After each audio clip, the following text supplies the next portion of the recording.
So where do you start with Ido? Well, we're going to try to understand his philosophy of movement and his movement culture. Ido argues that movement cannot happen without movement culture, which is the people around a movement practice and how they interact with each other. Destroy your dogma. They come to me because they think they know what I do, and actually it's so far from what they think. If you haven't been thrown out of your gym, you're doing something wrong. So often we forget we've got this body, We think, oh, it's just this thing that gives us energy. We take it to the gym and run. We try to make it look good in the mirror, but we don't realize it's us. It's this function of life. It's fun, it's playful, it's exciting. It can get our brain to work. Here it was great because we went deep and we first heard him talk about Conor McGregor. Now, he had not met Conor yet. He was not training him. They weren't friends yet. But Conor came up because Conor was starting to make a name for himself in the UFC. Who would have known that Ido and Conor would go on to have this incredible journey of mentorship and friendship and all that would happen. It's just like something that's very special about what we do, just to see that stuff kind of happen and maybe help manifest it as well. We got to Israel and immediately I went into the studio, was embraced by Ido and his group. He got to film with Ido. I went to Jerusalem and went to the Wailing Wall, and it was just this crazy mix of really intense training. And that's the thing about Ido, is it's not movement that's independent of other people. It's a movement culture. He used my body to teach me a lesson about life. And that's the beautiful thing about his practice, is that here you have this instrument. Most of the time we ignore it, or we use it for superficial things, or we get on a treadmill, when we can actually use it to change our relationship with fear, to change our relationship with the rest of the world. Cherdat Kodesh, how do you say? The fear of God in you. And what happened to me is when I got back to London, I started putting these practices into my life. I completely changed the way I looked at my body and how I used it. There was a point in the movie, and you can watch it, where Ido and I are sitting on the floor and we got some amazing candid conversations. And he said, Brian, at the end of the day, all of us here are only doing one thing. We're just passing time. And it was his way of saying, we're all gonna die. And we might think we're here doing grand things with grand plans, but we're just passing time until we go into the grave. And so why not make the most of that? Why not make your movement practice count today?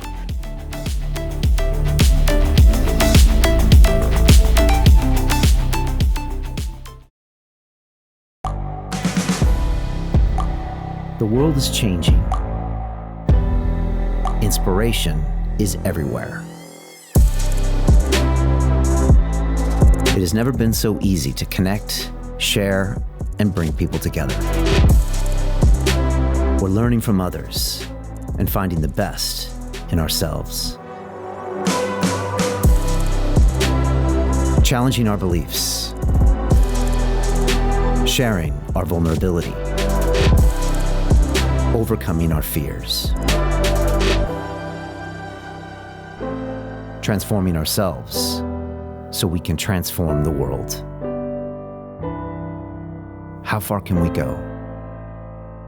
This is London Real. I am Brian Rose. My guest today is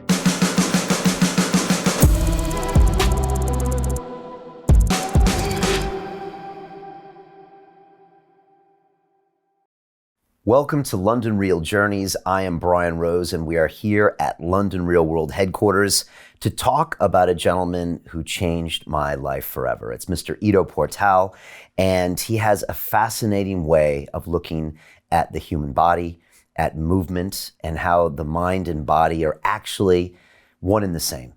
And our Journeys format is a way of me taking the content that London Real has created over the past 9 years and putting it all together in a way where you can take something away from it and action it in your life.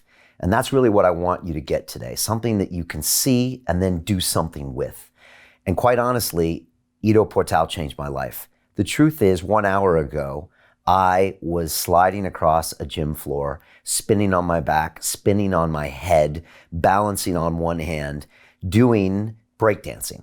And a lot of people have seen my breakdancing videos on YouTube, or you can follow me on Instagram at The Real Brian Rose, and you can see a man who's turning 49 years old next month doing breakdancing. A lot of people are like, why are you doing this? The reason is because of Ido Portal.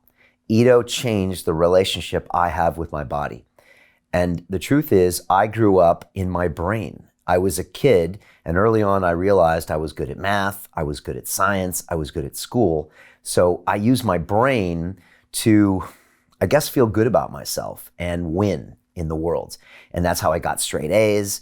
That's how I won the California State Science Fair. That's how I got into MIT. That's how I got to Wall Street, by using my brain. And to be honest, everything south of my neck was used as a mechanism to get my brain from one point to the next, which meant my body was always in second place. And sometimes it played second fiddle. I did not use it actively. I did some sports here and there, but I also, drank a lot and abused drugs. And I never really thought that my body was a part of the equation. I had little slivers into understanding how important it was, but it wasn't until I met Ido Portal that I started to understand that all of this is one system, and the body is our best tool to actually understand the mind. And in fact, they're both the same thing. The body is the mind in some way. And Ido showed me this. Now, Ido is one of the most fascinating people I've ever met. He's also one of the most intelligent people I've ever met. He could probably write a volume of books on things beside human movement. And I remember having lunch with him in Tel Aviv with my entire camera crew when we went to shoot our second documentary feature film called Just Move, about Ido and his movement practice and his movement culture. And we flew to Israel to shoot this. And I remember having lunch with him in Tel Aviv. It was a beautiful sunny day. And for 4 hours, we listened to Ido talk about history, about diet, about cancer, about medicine, about philosophy. At one point, one of the guys slid his phone on the table and hit record. I kid you not, because he wanted to play it back later because it was so good. And this is true. And so most people know Ido for his paradigm shift way of looking at human movement. And it is incredible and also really hard to get your head around. I'm going to try today. But he is actually just one of the most, the smartest people out there, one of the most insightful, also one of the most enigmatic. It's very hard to understand Ido. It's hard to actually get into his presence. If you ever get the chance, I highly recommend it. I can't say enough about his classes, his ideas, his everything. So I'm going to try to give you a small window into who Ido is, his ideas, his philosophy, and my relationship with him over the past 6 years. I first met Ido in July of 2014 when he came to the old studio, and I'm going to play some clips from that shortly. I'm also going to play clips from something called a moving conversation, where we illegally took cameras all throughout the city of London and filmed us walking and talking and moving on the streets. Police tried to stop it. It was pretty crazy. We had another interview in the new studio. And then, of course, we went to Israel with a whole crew and filmed with Ido and all of his people at one of his movement studios for 5 or 6 days. And it was absolutely incredible. Then we premiered the movie in London. I've been to so many of his movement workshops, and it was just amazing. And I'm going to play from you pieces of all of that today. But I want you to be thinking about your movement practice. How are you ignoring your body? Is it time you start engaging with this wonderful instrument? It's time to use it or lose it, as Ido would say. And hopefully you'll be inspired by the words today. Again, Ido is a massively charismatic figure when you're around him. And on one point, he can be super inspiring. On the next point, he can just completely berate his students. And you'll see some of that today. And on the other point, he'll make the funniest, stupidest joke ever. It's just a crazy mix. And I see this with a lot of high performance people, and I saw it with Ido as well. So this is a tribute to the man, his methodology, and my experience with him over the last 6 years. A lot of people asked for Ido to come back on the show. And if you're watching this, I'm asking you too to come back, because Ido hasn't been on the show for years.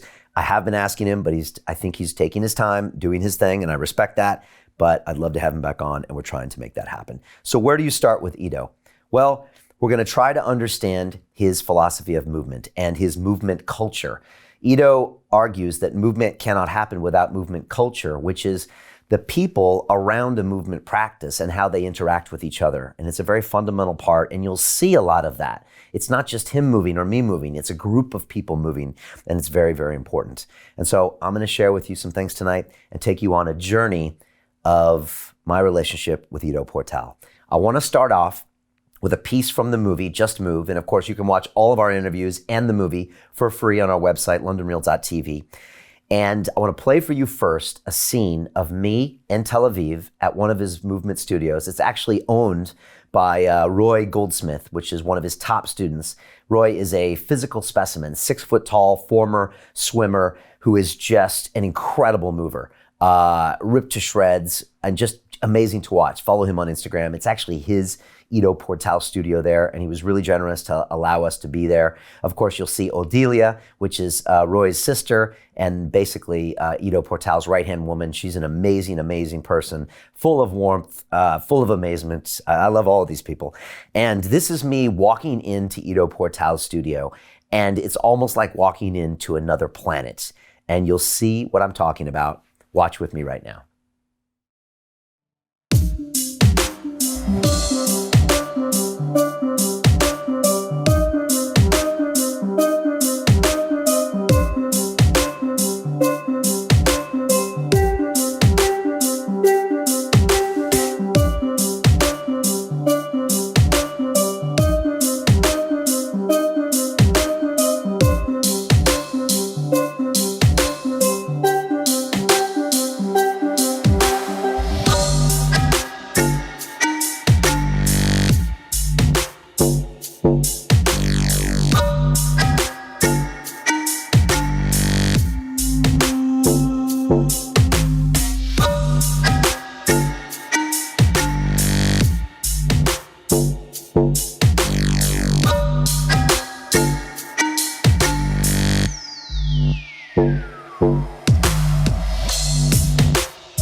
Try your best, you keep going, keep going, keep going, don't stop, never stop, never stop. There is no reason to rest. Just keep going, keep going. You're frustrated, keep going.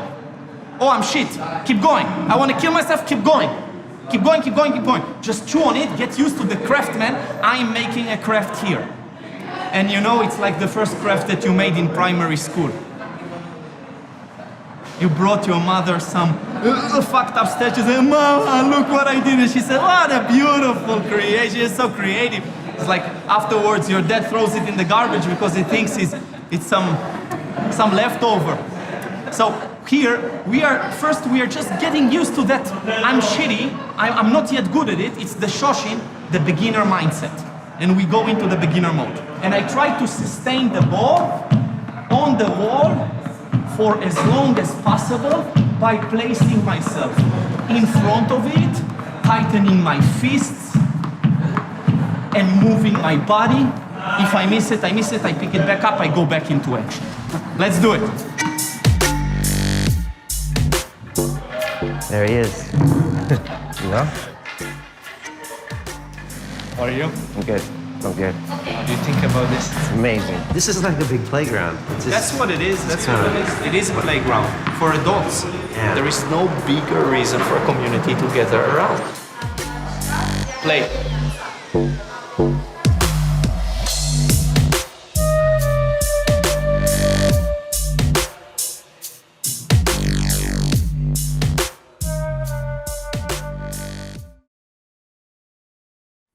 I love that scene in the movie where I walk into Ido's studio because it's almost like the scene from Star Wars when they go into that bar where it's like dun dun dun dun dun dun, dun where all the like aliens are there doing weird things and they look really weird because you walk in there and people are doing lizard walks and hanging and balancing on one arm and it's just this completely different world. But at Ido's studio, it's just normal and you practice all these things that you would never see in any other place.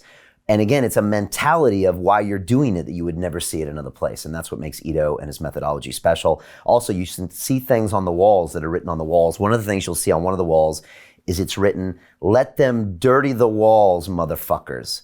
And it was because in his studio, you use the walls, you touch them, you balance on them, you hang on them, and he wants them to be dirty. And again, more of Ido's philosophy. You'll see quotes written on the wall as well about his philosophy, and you'll see things like integration, improvisation, all these types of things. Also, you get an introduction into Ido. You can see how intense he is. He's talking about the beginner's mind, about how you're doing something and you suck and you suck and you suck, but keep going, keep going, keep going, keep going. And that's just a small taste of how intense Ido is. But again, he's using the physical practice to get you into that beginner's mind. And beginner's mind is a place where you suck at everything, but everything is new and you're getting better at this exponential rate. And if you continue to push, there's all of this learning. And so Ido always likes that. He likes you to always suck at something. He thinks mastery is for wankers. And I think he's got some points there. So he's always doing all these things to try to challenge the brain and build these neural pathways. So that's your first introduction to Ido. We're going to have more from the movie coming later, more pieces from Tel Aviv and from Jerusalem, and of course, more pieces from the moving conversation in our various interviews. Again, Ido always talks about, you'll hear him say things where he's talking about the contents versus the container. And he says that that's what movement is. There's the contents and then there's the container. And he'll speak a lot of times in these strange metaphors, and it's hard to get your head around. And that's why it took me many years to even begin to understand what his ideas were when it comes to movement. And if you pull the string with Ido, you'll go down this rabbit hole of slowly understanding. But there is a method to his madness.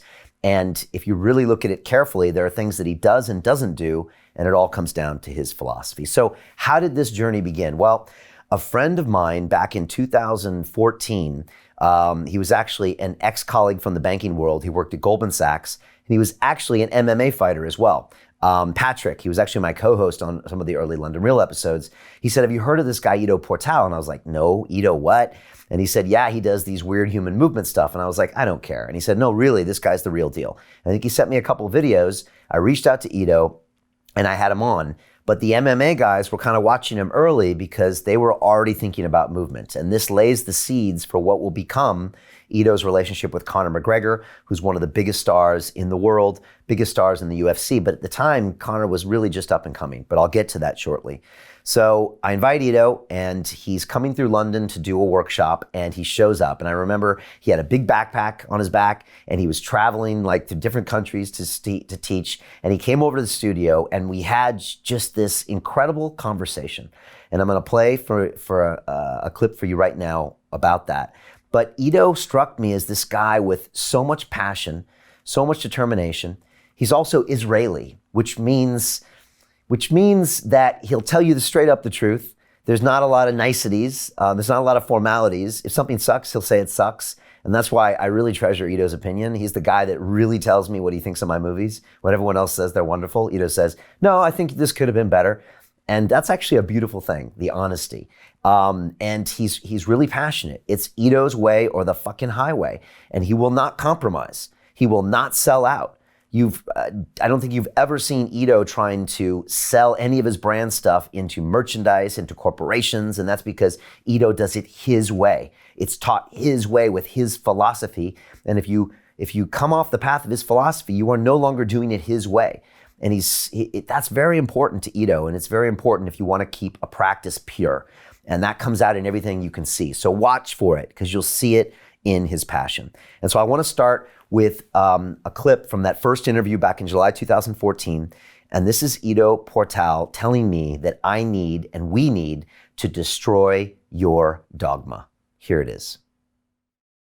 100%. They come to me because they think they know what I do. And actually, it's so far from what they think they know what I do. But then I change their mind about it. And then they want to do this thing. Not in a bad way, in a way that I present to them a bigger, better thing, a bigger dogma. You must choose a dogma still. You must have some form of a leading dogma in your practice, in your life. I just show them a bigger umbrella. So people think it's about handstands and jumping on the rings and doing flips or whatever. When actually our work is way, way beyond that. It's a completely different and a huge paradigm shift in the way that you think about your practice and your movement and your body. And that is sometimes hard to deal with because you meet your demons when you meet that. And sometimes you have this reaction, no, that's not what I came to learn. Yeah. But mostly, interesting enough, when you're doing a good job, people accept it. and it's a life-changing moment. In many of our workshops, in the end of this weekend, just 2 days, people burst out crying, people change future plans, people write me letters, hand me letters in the end of the workshop. It's an amazing experience to see that and to be part of it. And for me, it's a huge honor. Huge honor. You know, if I hadn't had experienced that myself, I would think you're crazy. But yeah, it's funny. A lot of guys in Brazilian Jiu-Jitsu, they go there to learn how to say beat up guys, and they're like, okay, I'm going to come and learn how to beat up guys. And when they do it for a while, they realize that they find out why that they're actually fighting themselves. You know, and it's all about maybe not fighting yourself anymore. And you know, you see these huge changes in personalities. And I'm guessing that's a little bit of what you're describing happens with your seminars and your students. Yeah, definitely. Sometimes reality forces you into that corner because you came to do one thing and maybe you've done it. And when you've done it, it's a bad day. Because then it's over. It's over. And then you can make the obvious choice, next challenge. But at a certain point you realize, I'm going to get all this stuff, or I'm not going to get all this stuff. But anyways, there is something bigger that must lead me here. You know, like I remember the first day I got a one-arm handstand. I was like 3 years focused on this skill. That's how long it took you. Yeah. And you started from a very strong base. And actually, I started, yeah, you can say it's a strong base compared to another person, but I'll tell you, some of my students learned how to do a one-arm handstand under the process that I offered in 3 months. It took me 3 years. And I did it myself, I taught myself. I had very little communication with people who could do it, and I had to kind of create a process for myself. The day I got it was a weird day. It was, what now? You know, this emptiness hits you. And it's with everything big, with you know, making your first million, with anything big. And then after it happens enough times, you start to realize that you have to kind of operate on a different dogma. These challenges are not enough, you know, like, and that changes what you are searching inside what you do, or it changes what you do. So for example, BJJ might not be enough at a certain point, or you would make the transition and find within your practice in BJJ what you need, a bigger thing, a bigger dogma. And so, for example, like the one-armed handstand, you get that, and that's a challenge off your list. And of course, now you can set up the next challenge and the one-arm pull-up and this. And then you're realizing that, hold on a second, this is not making me happy, and my life is not about overcoming the next challenge. And now I need to evolve into what am I doing? Whether that's not even teaching or learning about yourself. And it can be hard. Like you said, you're probably looking at yourself, what do I do now? It's a very common thing to realize, you know, as they say, the laundry after the ecstasy. It's a very famous book. Okay. You still have to do the laundry, you know, you got into the ecstasy. Right. Wake up the next day. So in a way, you still form challenges and operate according to them. It doesn't stop you from doing that, but you do it from a different perspective. So for example, one thing that changed in the way that I approach things was understanding that I need to decentralize my approach to movement, to practice, to life, so I can adapt better to the unraveling of reality in front of me. For example, if you're a hand balancer and you lose your arm, it's a bad day to be alive. It's over. And you're not ready because you centralized all of your efforts in one area, and now it's over.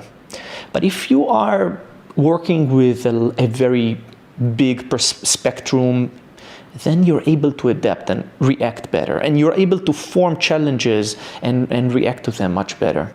So in a way, I still go after skills and I still go after qualities, but I do it with also a kind of a diffused mind a bit at times, in a good way, not in a bad way. Not to be too invested in each one of these pieces. Yeah. Okay. Yes. And I'm sure the other side of it, not to make it look all very, you know, utopian, is you might be pursuing with less fire and with less intensity, but that's fine because there is a war to win and not a battle to win. And I think it's It comes with age, with experience, and with understanding. And I'm a big coward, you know. I'm very afraid, and that keeps me very safe. Like, I'm preparing for the future. I'm not slamming myself into the wall and realizing it too late. I was always very careful and always very calculated, and I'm glad in that regard that I was able to prepare myself for the road to come. And so with that first clip, you get a look into Ido's brain. Right away, you realize this is not a guy like anyone you've ever met before when it comes to movement. He's not trying to teach you a skill or a workout or a practice. This is an entire philosophy. And it's, in my opinion, very complex and very nuanced in that he's known, or he was known back then for the one-arm handstand. He was known back then for these poses and these feats because that's what visually would travel as like memes. But as Ido said, you know, and he says later to me, I'm bored of that. I'm bored of the one-arm handstand. The point is not the skill. The point is the pursuit of the practice. And also the point of continuing to enact in play and discovery and not to get nailed down to a specific dogma, like you said. And we've seen this happen many times before. There's the person that goes to the Olympics and trains for the gold medal in gymnastics and gets it and never trains another day because they've accomplished that goal and they don't know what to do when they got it. And that's what Ido said. It can be a very bad day when you get what you want. And if you have the wrong paradigm set up for what you're looking for when it comes to anything in life, let alone a movement practice. So you're already starting to see that. You can see Ido's intensity there. And you're starting to get a taste. For me, this was like, whoa, first time I met him. And I'm still trying to get my head around this. You can see I'm kind of poking around and stumbling about what's happening. And so next, CrossFit came up. And CrossFit was very big back then. And I wanted to get Ido's thoughts on this new way that people were using complex movements, Olympic lifts, all of these other types of burpees and kipping pull-ups, and how he thought that compared with other forms of training, gym work, etc. So this is Ido on CrossFit. On the edge of that fitness industry is CrossFit. That probably is going in the right direction, as in you're seeing functional movement, you're seeing, you know, Olympic lifts, which I know you're a fan of. So how do you feel about when you see things like CrossFit? I know in an interview you said they've brought a lot of good things to the industry. CrossFit is definitely a very positive phenomenon in my eyes. And everybody likes to bitch and moan on CrossFit from the outside. And everyone who comes on the show, everyone wants to ask me about CrossFit. They're like the whipping boy, but yet they're a huge movement at the same time. Yeah. I think it's a very largely positive force. And it definitely brought in a lot of movement. So, for example, just in the first few years of CrossFit, you're going to have to learn a lot of movement, deal with a lot of patterns. Yeah, it's limited. It's not about movement, right? Because the center of the CrossFit model didn't place movement. It placed capacity, which is a very mechanical concept. Right, that's the workout of the day, the WODs. It's how much can you do, post your result for time. Exactly. It's quantifying the movement, right? It's in a way trying to quantify, yeah. Although this is not mechanics. Right. This is biomechanics. Right. There is a huge difference in the way that you approach biomechanics and mechanics. And any beginner scientist would have caught on to this for a long time ago and would say there is a major issue. So in classic physics, you know, like moving an X amount of mass from point A to point B is always the same, where you look at it from a biomechanical perspective, the engine that moves that mass changes the whole perspective. And sometimes the longer path is the more efficient one, not the shortest linear line. And you see that all the time. For example, a pull-up, to pull up and down in one line is not very efficient. The behind-the-back pull-up, for example, is much harder than assuming some form of an arc. But physically, you're moving the same amount of mass from point A to point B. Against gravity. I'm talking about against gravity here. Right. So yeah, that's it. I think CrossFit is a good thing. I think CrossFit brought back a lot of good stuff. I think all of these people who like to criticize CrossFit, they eat the breadcrumbs below CrossFit's table. And they need to have a bit of respect there. And they need to realize where they stand. And then you can also criticize. That's fine. You can also say things and you can present things. And I think the CrossFit community is a very open community. There are the hardcore fans that, don't really listen to anything and just, blah, blah, blah. But then there are a lot of intelligent people within the CrossFit industry. And I think a lot of them are geared wanting to get more tools for movement. And I've been working for years in all across the world with CrossFitters, and I like it. They're hard workers, they're open-minded mostly, and some of them are moving in a movement perspective and changing their minds, and that's because CrossFit has brought them to the point where they can make this paradigm shift. While the global gym goer is so far away, Right. Just can't hear you. Right. He's not thinking. He's coming in and doing these standard linear movements every day and writing them down on his card. And you would much rather have a CrossFitter than that guy. Obviously. Yeah. But what is CrossFit missing then? You talk about the WODs as being some kind of an attempt to quantify, and then that misses the point of, for example, what you're doing. No, it's a huge. There are so many things missing. It's the funny thing is most CrossFitters are not humble enough to see how much is missing. But once you show it to them, they accept it. But they're not in themselves. They believe that they're working on their weakness, for example. There is a very large talk about working on your weaknesses.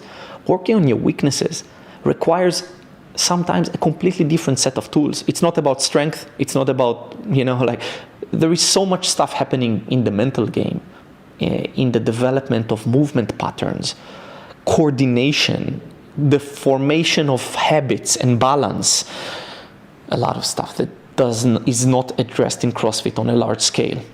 CrossFit operates with quantifiable patterns. That's already problematic because you eliminated a lot of non-quantifiable patterns. It doesn't work with improving movement intelligence, the ability to adaptability, the ability to react to changing environments. So give me the guy with the biggest engine, but if he can't manipulate the car, throw him in a BJJ match, and he can't do anything. He's missing the tools. Some of them are perceived as technical tools, but it's not only that. Because of course he doesn't know BJJ, so give him the techniques.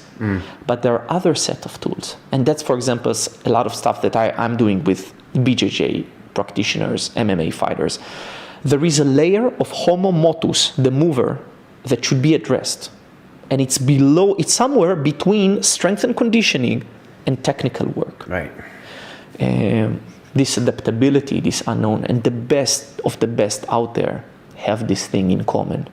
And again, we go deeper into Ido's mind when it comes to understanding movement. And what I love about that clip was him talking about mechanics versus biomechanics. This took me a long time to understand because in my 30s, I started lifting.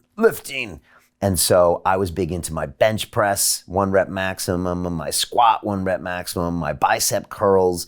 So for me, it was all about a number or all about a quantity or a capacity like CrossFit did. And I never thought that the biomechanics change every single movement. So, if you bench with your back arched or you bench with it flat, or if you do a pull-up in good form or a pull-up with an arch back, these are completely different movements that engage completely different muscles and neural pathways. And so therefore they are different. Whereas in mechanics and physics, it's like mass times a distance. And that's how you can figure out exactly what's going on in terms of capacity. So I started slowly starting to understand what Ido was talking about and how he had really looked at the human body. And Ido spent a whole history of his lifetime, first of all in capoeira, then in martial arts, improvisational dance, gymnastics. I mean, he really went and understood all sorts of different movement forms and taught those and came up with his own practice. And you can start to see different parts of his philosophy in here as he's asking these questions. And again, if you're new to this, it's hard to know what he's talking about. Honestly, it took me probably 3 or 4 years to even start to understand his philosophy of movement. I probably still don't even understand it to this day, because most of us just know you go to the gym and you do some bench press, or you get on a treadmill, or you do some martial arts, and we never really understand this massively complex form that is human movement. And so that's what Ido does best, but it takes some time to really understand what he's doing. But it's in some ways the essence of life. So it's worth understanding what this man is saying. And the next clip is showing a little bit of Ido's personality, because Ido is not afraid to say how he feels. Again, I don't know if this is the Israeli in him or this is just Ido, but he's not afraid to call people out, to call bullshit, to call his students out on anything. And so this is Ido and his thoughts on vegans. Check it out. Animal proteins? Animal proteins, I cannot see on a large scale people operating well without animal proteins. And there are many examples of people who do operate well. And I'll give you a lot of examples of parkour kids that eat McDonald's and smoke cigarettes. Right. So I'm not going to start to smoke cigarettes and eat McDonald's, and you can bring me the Germany's strongest man in the world and a million other individualized examples.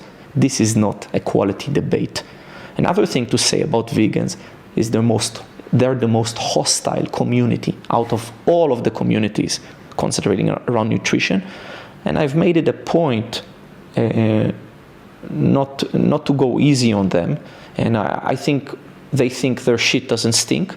And the reality around us is a lot more complex, whether in sustainability, in animal blood on your hands, etc. And I think it's debatable. Nobody has any, reached the gospel truth.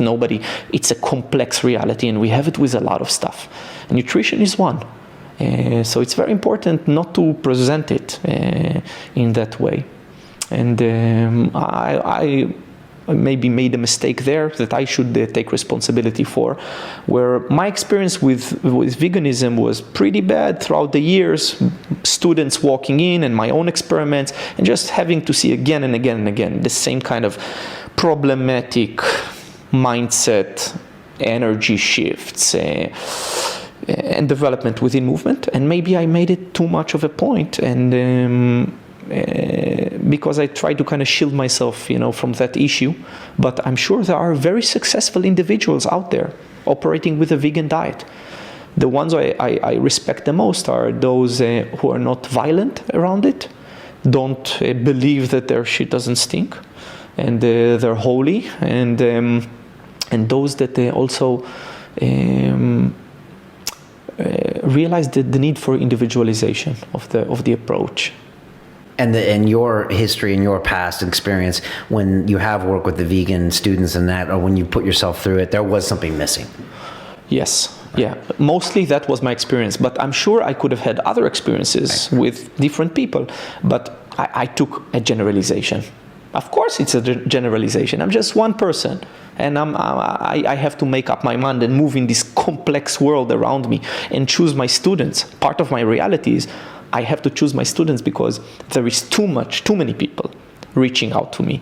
So I made it a point to kind of create some kind of a filter. And that's Ido Portal's filter. What I feel sorry about is that I hurt some people's, feelings. And actually, in the last few years, I started to investigate more on an individual level before I made up my mind if I accept that person in or not. Or before, I just completely avoided it altogether. And this, of course, was before I went vegan for a year when I did my Ironman race. And it just goes to show you that Ido's not afraid to call something as it is. He's not politically correct. He's not worried about pandering to any audience. And I think this goes along with the way he teaches movement and his philosophy. And it comes through because he is searching for the truth, and it's only about the truth. It's never a version of the truth. And I totally respect that about Ido, and I actually find it really entertaining. And so this was my initial meeting. You can watch the full interview back from 2014 on our website at londonreal.tv. But next, we decided to do something different. I realized that I was speaking to a man about movement while he was sitting in a chair. And it just it hit me one day, like weeks after one of his interviews, where I was like, this is stupid. This is my fault. I need to have the man moving and walking, and then we can probably have a conversation about movement with demonstrations and all those kinds of things. And so I convinced Ido to have a moving conversation with me, and I decided to do it in London. I decided to do it on the corner of Hyde Park and then walk through Green Park.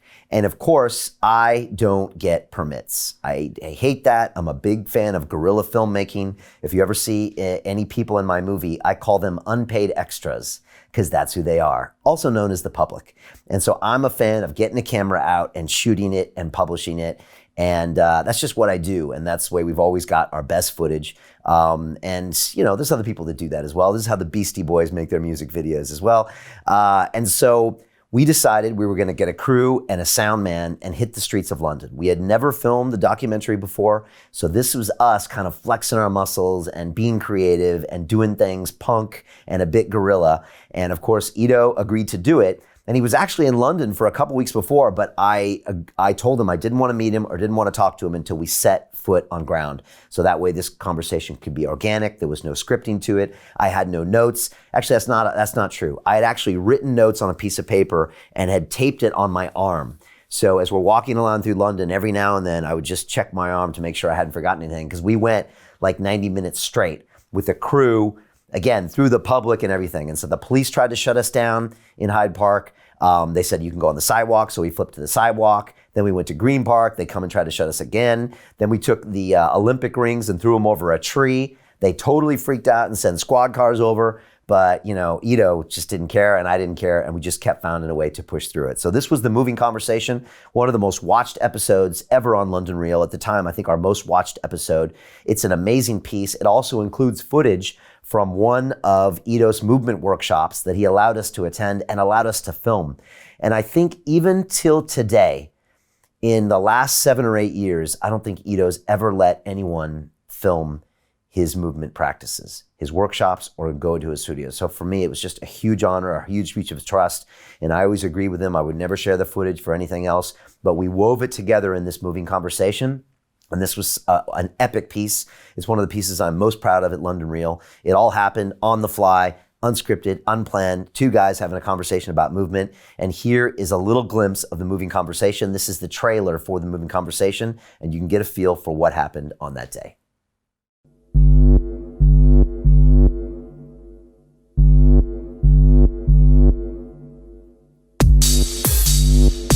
So people think it's about handstands and, you know, jumping on the rings and doing flips or whatever. And actually, our work is way, way beyond that. It's a completely different and a huge paradigm shift in the way that you think about your practice and your movement and your body.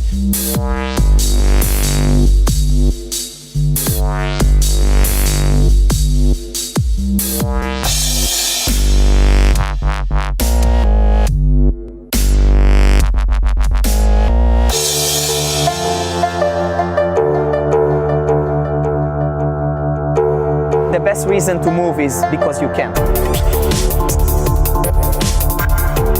Like, I can really heal your body using this stick because now your spine has to do all those things. Maybe you got an injury there and I help you. High-tech shoes, low-tech feet. The more expensive the toys, the cheaper is the mover.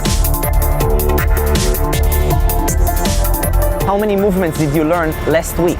A contemporary dancer might learn up to 400 new movements in an audition setting. So the type of brain that gets developed there, I'm not talking about the body, I'm talking about neurological changes, is huge. I want to be the weirdo. I tell people, be the weirdo. Conor is confident. He lives life full on. We're having fun, and that's the way to make great things.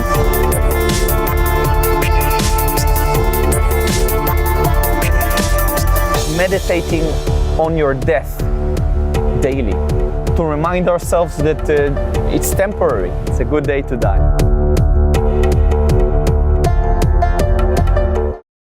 And so there we are. We actually started off by the Hercules statue in Hyde Park. And it's this massive statue of this guy with this like 6-pack or 8-pack. And I was going to start it there. We actually did start it there. Then we got interrupted by the police. They started giving us a hassle. They forced us out to the sidewalk. We kept taping. There were high winds that day. So you can see we got these big fluffy things on our microphones because we were worried it was going to get shut down. But this is what happens when you go to try to do something crazy like this. Tons of problems get thrown your way. You got to have the nerve to just keep going and keep it together. And Ido's just started dropping knowledge on me. Now we're walking and we're moving. We got literally like a whole camera crew of 4 cameras and a sound guy following. And you can see at points here, we're doing these 360-degree turns that we had like practiced on the middle of the sidewalk. The public doesn't know what the hell's going on. I'm worried about the police. Police cars would drive by. We thought we were going to get stopped. At one point, the horse troop, the Royal Queen's Guard horses go by. I mean, it was just crazy. And so it was a lot of fun. Again, you can watch this whole thing free on the website. To continue watching the rest of the episode for free, visit our website londonreal.tv or click the link in the description below.